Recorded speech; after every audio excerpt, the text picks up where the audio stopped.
Well, I guess we'd like to welcome up our B Corp, our Benefit Corporation panel. These are Michael Perron from Impact Makers was very helpful in introducing us to Jay and has been, well, he was named one of the top 5 social entrepreneurs in the country by Business Week magazine. And he's got a great company here, Impact Makers. It's a whole new business model that gives all of their profits back to charities, or their charitable partner.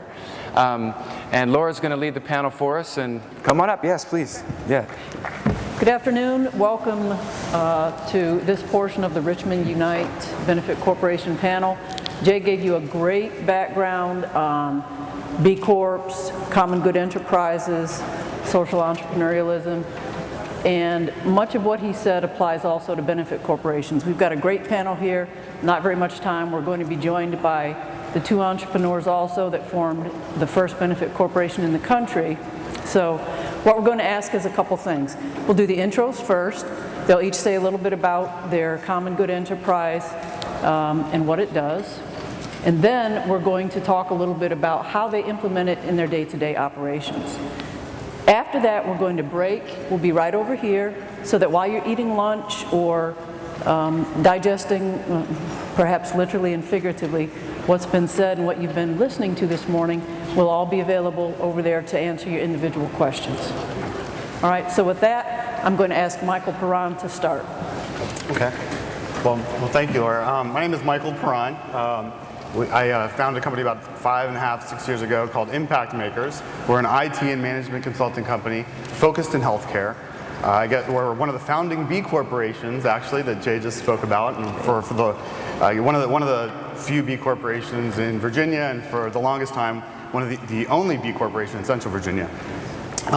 Impact Makers is an IT management consulting company focused in healthcare, for-profit company. What's unique about us is how we're structured. We have no shareholders. We are governed by a volunteer board of directors, and all of our profits go to local charitable organizations here in the community. So that's a little bit about Impact Makers. Amy? So I'm Amy Kincaid, and I have a consulting firm based in Tacoma Park, Maryland, called Change Matters, which is a benefit LLC, and that's part of the reason why we're here. We exclusively work with social enterprises and socially responsible small businesses. So we work with this whole sort of range of enterprises from, you might say, nonprofit or tax-exempt charitable organizations that have earned revenue lines to socially responsible businesses that are for-profit and are these sort of triple bottom line balanced kinds of businesses. So it's this sort of middle space between what we used to think of as either a charity or a for-profit organization. Those are exclusively the kinds of clients that we work with. Jim? My name is Jim Epstein. I'm the founder of an organization or business called Blue Ridge Produce. We are a aggregator of locally sourced food through Virginia for sale to wholesale buyers such as Whole Foods and Aramark, Compass Group, Cisco Systems, and the large-scale businesses. Our primary focus is on serving the needs and to benefit the farmers of Virginia in really trying to make it so that farming is respected and profitable and beneficial. I've also started another company, and Michael and I were both there on the first day to incorporate as the first benefit corporations in Virginia, and that one, the one I set up, is called Farm Community Consulting, which helps and works with consulting in establishing local aggregation businesses, and so we're around. We'll be around not only for Virginia and Maryland, but across the country and internationally as well. Great. And we're being joined now by Penny Jones-Napier and Julie Paez, and if you could just give a little bit of background about your company and its connection with Benefit Corporation. We own a company called The Big Bad Wolf in Washington, D.C., and we're now in Hyattsville, Maryland. We were the first benefit corporation in the country in Maryland to sign up. And our business is basically built on the idea that we can give good food. Come on, she's got a mic. Is her mic turned on? That's great news. Can you hear me? Sure. Okay. Penny and I are co-owners of a holistic pet supply company based in Washington, D.C. called The Big Bad Wolf. We were the first B Corporation in the United States, benefit corporation in the United States. Yay! And we recently just opened a second store in Hyattsville, so much for a bad economic climate. We've been open, our second store has been open for almost a month now. We deal. Your mic's still not on. Yeah. Let me, my law firm, and I want you to understand and I think appreciate, especially given the great work that B Labs is doing and everything that J. Cohen Gilbert just conveyed and shared with us. I want you to understand how many firsts are up here on the panel that you're looking at. Maryland was the first state in the United States to authorize benefit corporations. And let me say parenthetically, a B Corp and a benefit corporation are two different things. The B Corp is what Jay spoke about. The benefit corporation is the legal entity, the corporate form, that is formed pursuant to state law. All right? On this panel, you have the first benefit corporation in the United States, because they were the first benefit corporation in Maryland. You've got the first benefit corporation in Virginia. You've got the first benefit LLC in Maryland and hence in the United States. Amy, yes. And in Michael Perron, you've got the leading B Corp and maybe soon to be benefit corporation, we'll see, here not only in Richmond, but in the Commonwealth as a whole. My connection is really to everyone on the panel because I'm counsel to Julie and Penny's companies, the whole family of companies.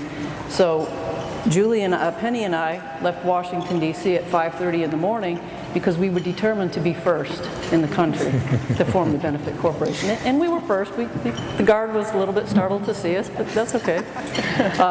Jim and his co-venturer and myself were at the State Corporation Commission before they opened, July 1st, for Virginia. And we saw Michael there as well. And actually, Amy and I were up in Maryland the same day as well. So there are a number of firsts up here. And what's so exciting about it, there's a lot of interest not only in the United States, but also worldwide in this new form of what some people call social entrepreneurialism, social ventures. The term we're going to use up here, in addition to benefit corporations, is a common good enterprise. And Jim will tell you a little bit more about why we're using that term. But you've got a number of firsts up here. You know, and benefit corporations are a game changer. I mean, right after Maryland came online on October 1st, there was a tremendous flurry of publicity. The BBC came and interviewed the Big Bad Wolf and Penny and Julie, you know, the Post and media outlets worldwide. It's a game changer. That's why. Because of the tremendous work that B Labs is doing, because of the tremendous work of Michael Perron and Jim Epstein, who worked together to get this passed in Virginia and also in Maryland, and Amy and I testified as well. You know, it's moving through the country, and I think in 5 years we'll have benefit corporation legislation passed in 40 states. And I hope Jay's still here because I want him to hear that. So it's a game changer. It's an idea whose time has come. And what I want to do is speak a little bit. Jim, if you can talk about why we're speaking of it as common good enterprises, and then we'll just start down the row from Michael and down this way and talk about, briefly, what factors led you to choose this form of entity. Yeah, I'll talk a little bit about how I see the world and why this is important. And really, we are witnessing, as Jay had mentioned, sort of a disruption here. And for me, it's easiest to understand it in that we used to have a bright line between 501c3s and for-profit corporations. And for-profit corporations were about economic growth and economic viability, and the 501c3s were about social and environmental good. Over the last decade or so, there's more and more interest in that middle ground. How do you encompass both sides of that when you have a bright line on a corporate form that really separated the two? So that is the disruption that's been going on, and that middle ground is widening, and that area is what I call a common good enterprise. And what I loved about the B Corporation folks and the work that Jay was doing is that it really helped identify that in a legal form.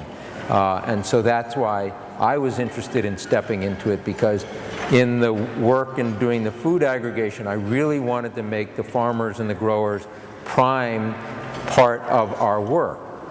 Interestingly enough, I didn't at first really think about becoming becoming B-Lab certified, but when I had the opportunity to go online and do their questionnaire and fill it out, and it opened my eyes. Just the process of those questions really made me look at the company and how we were going to grow and ways we were going to grow in an incredibly comprehensive way. So I was able to look at not just the farmers and our suppliers, but our distributors, who we're going to contract with, how we're going to treat our employees, how are we going to be in this community. And so that exercise was extraordinarily valuable for me in thinking about the company in a very holistic way. Jim, can you talk just for a second, can you talk a little bit about Farm Community Consultants and some of the opportunities that it's looking into right now? Sure. The other business that I started, Farm Community Consulting, as I mentioned, we're going to be consulting with others who are interested in food aggregation across the country, and there's a tremendous interest in that. In the next few weeks, there's a delegation of Afghanis who are coming to the United States, who are involved in the food businesses, who we will offer a tour to our Blue Ridge Produce, going to visit some of the local farms, going to visit a Whole Foods to see how the local food is moving from farms through our aggregation facility to the wholesale buyers such as Whole Foods. So it's a very exciting possibility for us. Great, thanks. Michael?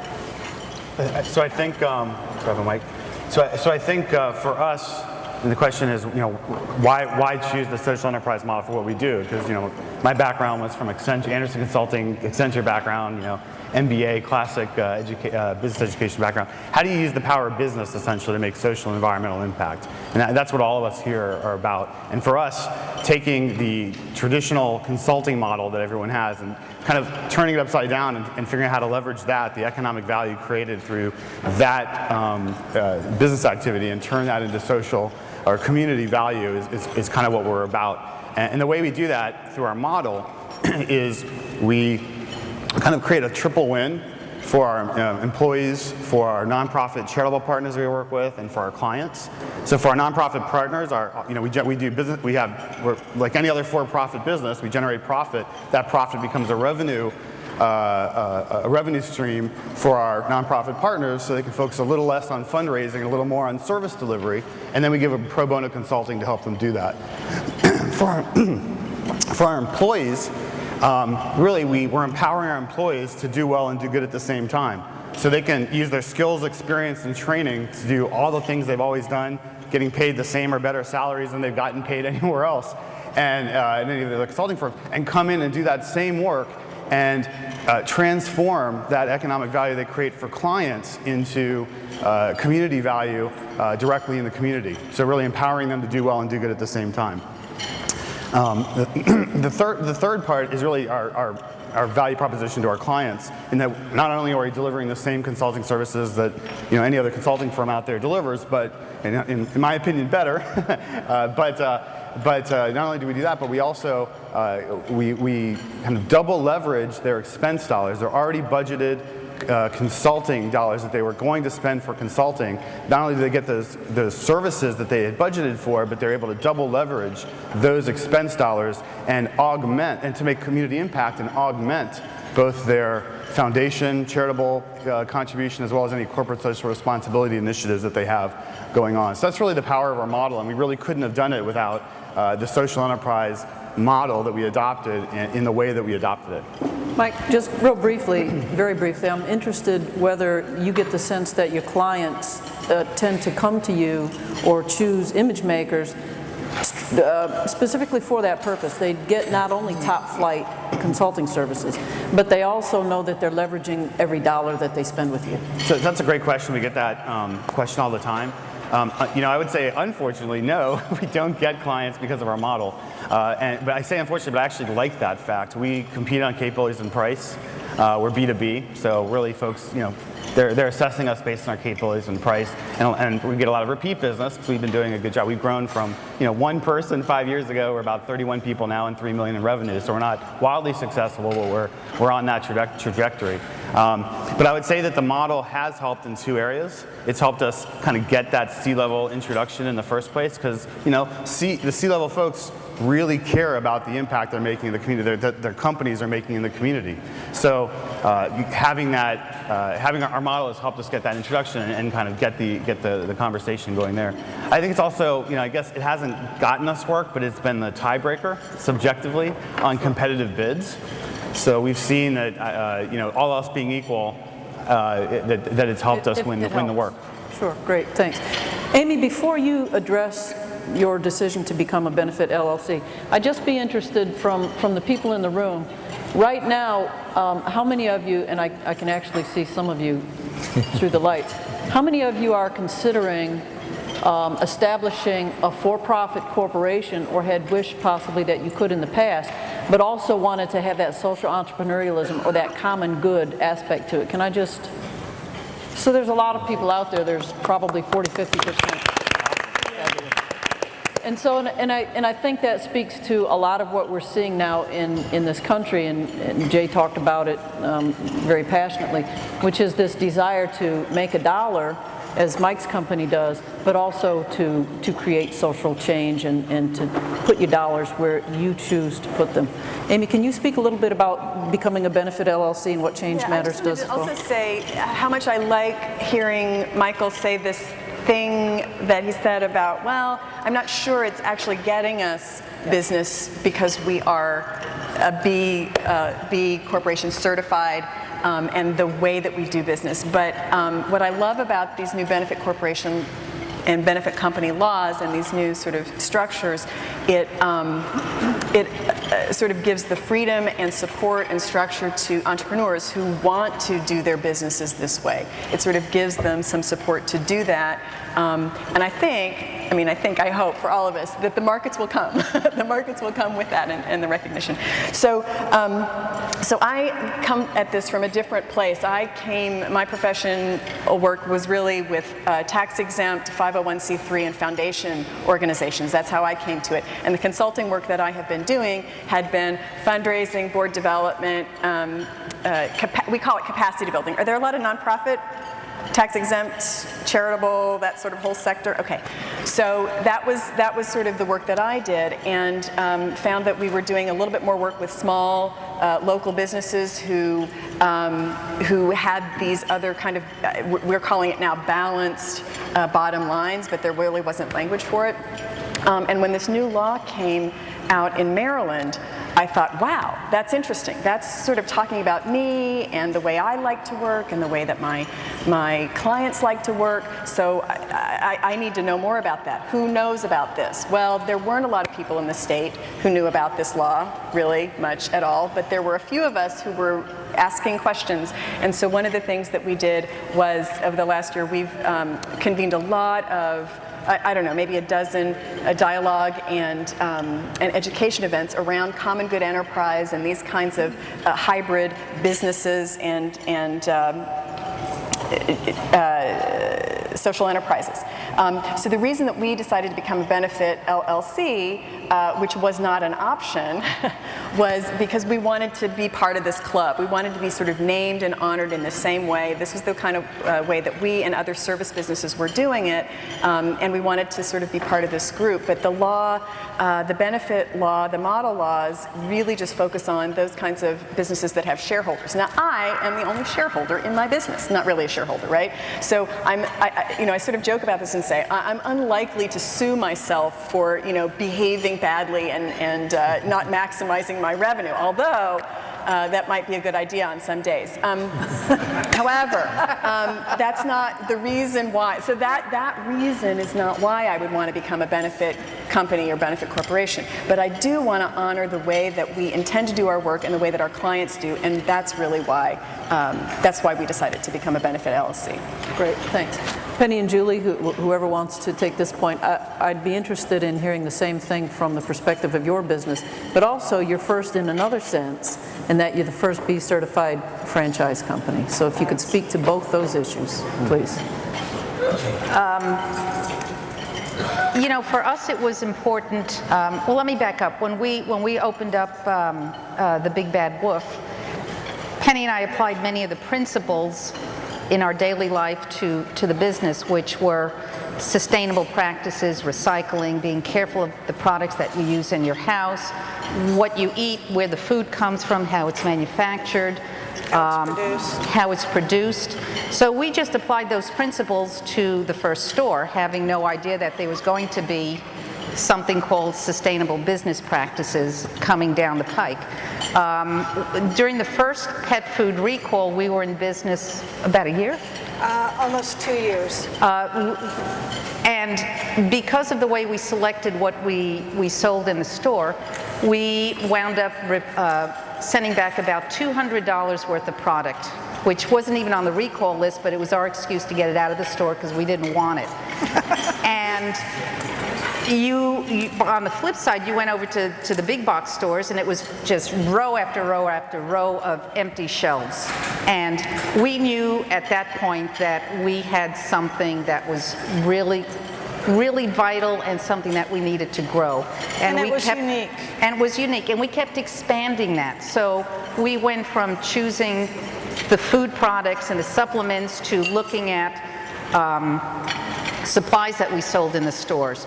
Where are they made? Who makes them? Is sustainable wages paid to the employees of those factories? How far is the product traveling to get to us?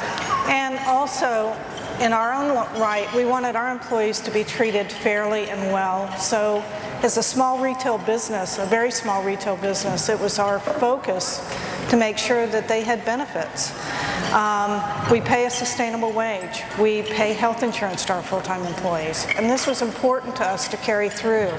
So when this idea of a benefit corporation came about and B Corporation came about, many of the things that were encompassed were a roadmap that we were already following. And it was like we now had a corporate structure to fit us like a glove, because we were dedicated to working in our community. We're dedicated to giving back, dedicated to taking care of our employees, and passionate about what we do on a very real scale. We've partnered with a lot of nonprofits in our communities, and we very quietly give a lot of goods and services to them. We don't espouse on that. That's just part of our mission. So I think that when you talk about bringing a benefit corporation, it was just something that fits. So when the opportunity in Maryland came, it was easy for us to make the choice to become a benefit corporation, because we know that doing good business practices and running a sustainable business is not only good business sense, but we also saved a lot of money in our practices over the years. And Penny, it came at a good time as well, didn't it? Because when you and Julie formed the first benefit corporation in the country for your franchise prototype store, it also came in conjunction with getting outside investors. So not like Amy's company with one member, one shareholder, but you had outside investors that you did have to deal with, correct? Yes. Yes. Being a small company, we had a lot of trouble getting financing in the traditional manner, going to banks, and you know, if you don't need the money, they'll give it to you, is pretty basically it. So we went to our community, and we got support in the form of money and collateral from customers, from neighbors, from employees, and that's what allowed us to open up our second store, which has been open now for About a month. nearly a month. And you know, these people invest in us because they know us, they know our product, they know that we stand behind what we do, and customers come to us because they appreciate the fact that we're buying something that's fair trade, we're buying from minority companies, from women-owned companies. Local sources. We Local do sourcing. a lot of support of local farms in our area. And these are their standards, and there are standards. So we do have, we're very successful because we stick to this. I think that what each panelist has touched on, and what Julie just sort of brought forth a little bit more, and certainly the impetus behind the B Corp certification, is that now you have transparency and accountability. And the same thing applies with the benefit corporations as a corporate form. There is a requirement for an annual benefit report, and you can actually track and see what these companies are doing, and you can distinguish those who are just giving the public lip service from those who are really standing behind what they do, like everyone up here on the panel. We're going to wrap up now so that we can adjourn to the space over to the side. But what I want to ask each panelist to do, maybe in about 30 seconds, is to give some words of advice or some factors to consider for those people who are considering choosing this corporate form, be it a B Corp or a benefit corporation, and the things that they should think about going forward, what they should have their eyes on. And Mike, we can start with you. So I'll just start. I think you know, one of the benefits of going, not for us because we don't have shareholders, but certainly one of the benefits of starting a social enterprise with this form is right away you're adhering to third-party standards, transparency, and putting yourself in a community of investors who are looking to invest in companies like this nationally, putting yourself with you know, in a league of companies where employees, potential employees are looking to work for companies that are doing this. So I think it's a way to attract and retain good talent, a way to potentially raise social enterprise funds that are patient capital, and also set yourself aside from a marketing perspective, especially if you're, I think, B2B right now.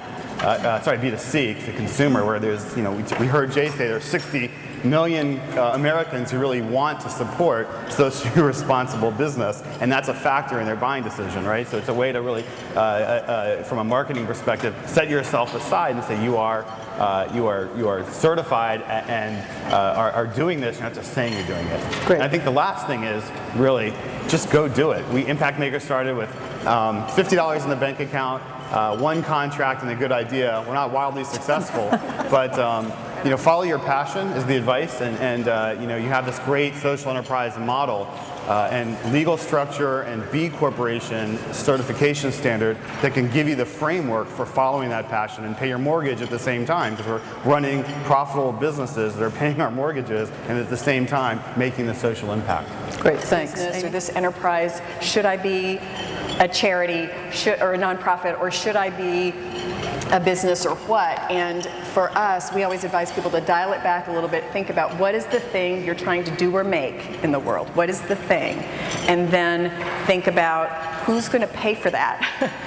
Who are the clients and who are the customers, because sometimes those are two different groups. And then think about what's the structure. And then you can call Laura or, you know, one of us to sort of help you figure out what's the right structure to fit that business model. Great, thanks, Amy. Jim? My mantra, and I think the mantra of many common good enterprise folks, is one that Buckminster Fuller once said, and it's certainly one that I live every day. And that is, you can't change things by fighting the existing reality. To change something, build a new model that makes the old model obsolete. And I think that with the benefit corporations, with B corporations, with all of this whole middle space and the common good enterprise, that is what we're doing. So go out there and build a new model. Penny and Julie? I would simply say this. If you're passionate about something and a social model fits you, this may be a wonderful fit. For us, with our franchise company, the way that the B Corp is set up for the surveys creates a wonderful roadmap to let you measure how well your management team is doing in terms of how they're running the business. And so it gives specific markers to help make sure that you're staying true to the mission and the vision of your company. Julie? I think this business model is the future, and get into it now if you're thinking about doing it, because I find that more and more and more people coming into our store that shop or used to shop in big box stores are now swinging over to our type of model because it's local, because it's a neighborhood, because they know you, because you stand by your product, and it resonates with so many people, and that base is growing. So now is the time to do it. I think, and I think the common thread that you've heard is that now is the time to do it. I would add one piece of sort of technical advice and then a final thought. You probably all already know, but if you don't, I'm going to say it anyway, that you can form your company in Maryland, for example, as a benefit LLC, which is the only state right now in which a benefit LLC can be formed. You can form in Maryland, you can form in the Commonwealth or in Maryland or in the other states that have authorized as a benefit corporation, and you can operate anywhere. So let's free up our thinking a little bit. You know, I consult with a lot of firms that operate both within and outside the United States, and I constantly have to remind them, look, you can form in Maryland and you can go operate in Nevada or Colorado or Michigan, wherever you want to, just like companies form in Delaware every day and operate in another state. So that's a technical piece of advice I want you to keep in mind, because there are states where you can form these common good, legally protected enterprises and still make your dollar and contribute to the common good. As we look at the kind of entity and the shape that we want our businesses to be in moving forward, there is a company in Maryland that grows plants for green roofs, Emery Knoll. And John Shepley from Emery Knoll Farms was on a panel with Amy and I and some other people in Bethesda a couple months ago. And John brought up an interesting point. He said, you know, sustainability is definitely where we want to go and where we want to be, but he said there's a piece that we forget about a lot, which is financial sustainability. And if you go to Emery Knoll Farms and if you go to their website, he's got a great statement about financial sustainability. That's important too, because if we're not financially sustainable, we can't get up tomorrow morning and do what we need to do to help the populations and the constituencies that we want to serve. So I would say my parting thought to all of you here and to your broader constituencies that you reach and that you serve is to, whatever your idea is, you know, reach out, do it now. Don't wait. Don't wait. Look, I'm a lawyer. You should do everything right, okay?